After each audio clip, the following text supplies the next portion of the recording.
Assalamualaikum warahmatullahi wabarakatuh. Selamat datang kembali dengan kita tim 4 Sekawan Jaya. Kali ini tim berencana mengeksplore di salah satu kota di Jawa Tengah, yaitu tepatnya di kota Demak yang terkenal dengan sebutan Kota Wali. Dan kali ini tim Sekawan Jaya ingin sedikit bercerita mengenai Sunan Kalijaga, salah satu wali Songo yang mengajarkan agama Islam melalui kesenian. Sebelumnya kita ucapkan syukur dan selawat dan salam kepada Allah Subhanahu wa Ta'ala dan baginda Rasulullah Shallallahu Alaihi Wasallam, dan semoga semua doa dan hajat kita dikabulkan hari ini. Sunan Kalijaga terlahir pada tahun 1450 Masehi di Tuban. Beliau wafat di Kandilangu, Demak pada tahun 1513 Masehi. Ayahnya seorang bangsawan bernama Raden Ahmad Sauri yang merupakan Adipati Tuban Vihini. Sedangkan ibunya adalah puteri dari Raden Kidang Telangkas yakni Dewi Nawangarung. Beliau sangat berperan penting dalam penyebaran agama Islam, tak hanya di kawasan Jawa Tengah, tapi juga Jawa Barat. Sunan Kalijaga memiliki nama asli Pangeran Santi Kusumo. Berhubung beliau adalah anak Adipati Tuban, maka namanya pun memiliki gelar sebagai Raden Mas Syahid.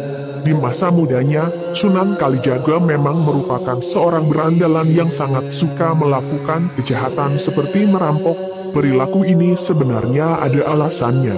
Pada waktu itu, beliau merasa tidak terima dengan pemerintahan yang ada di Tuban. Para rakyat jelata kelaparan karena mengalami kemarau panjang, tapi pemerintah Tuban justru menarik pajak dan upeti dari mereka sebagai bentuk protes, maka Sunan Kalijaga memutuskan untuk merampok harta para bangsawan dan pejabat. Harta rampasan tersebut tak semerta-merta dinikmati oleh Sunan Kalijaga, tetapi beliau akan membagikannya kepada rakyat jelata. Perilaku tidak terpujinya ini pun berhenti setelah beliau bertemu Sunan Bonang.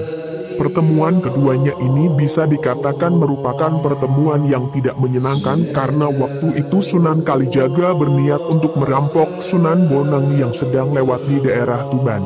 Setelah Sunan Kalijaga bercerita mengenai alasannya merampok, Sunan Bonang justru memarahinya dan melarangnya untuk melakukan hal tersebut lagi.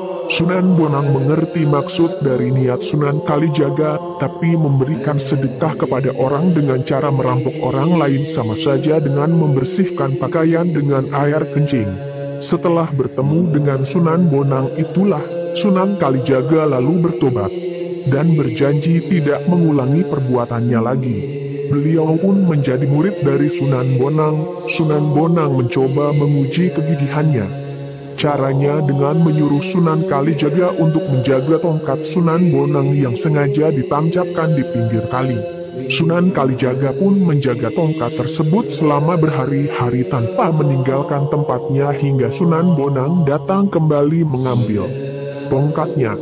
Dari sinilah Sunan Bonang memberikan nama Sunan Kalijaga karena telah menjaga tongkat yang ditancapkan di pinggir kali. Sunan Kalijaga sangat dikenal oleh masyarakat sebagai pendalang yang handal. Beliau bisa mendalang dengan sangat baik. Saat beliau mendalang tersebut, disisipkanlah unsur-unsur serta ajaran Islami.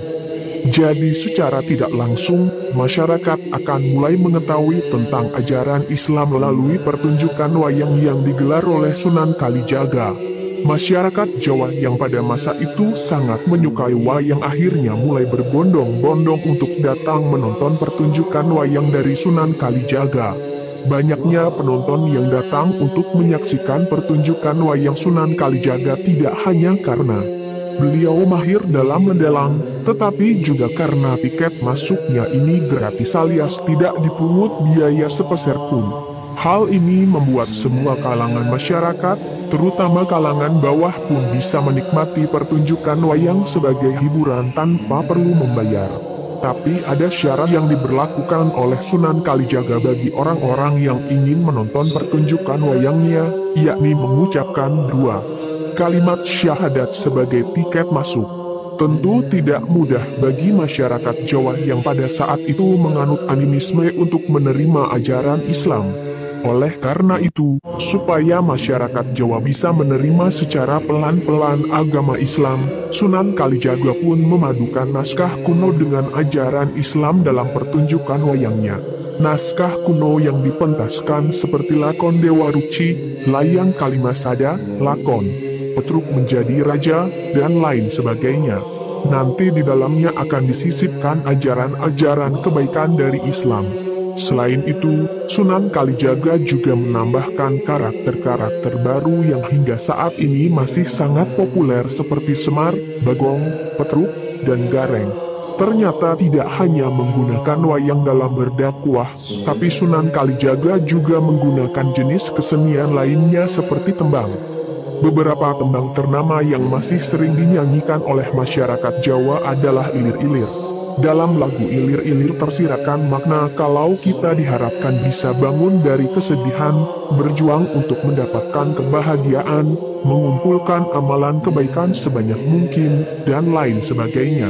Selain membuat tembang, Sunan Kalijaga juga bekerja sama dengan seniman dalam membuat topeng, pakaian untuk pementasan kesenian, dan lain sebagainya.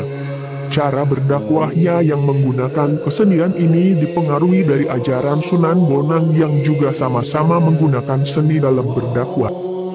Cukup sekian dan terima kasih telah mengikuti sedikit cerita sejarah yang kita dapat mengenai Raden Mas Said atau Sunan Kalijaga. Semoga sedikit cerita ini bermanfaat untuk sedulur-sedulur dan jangan lupa dukung terus channel kita 4 Sekawan Jaya dengan subscribe, like, share dan comment video kita.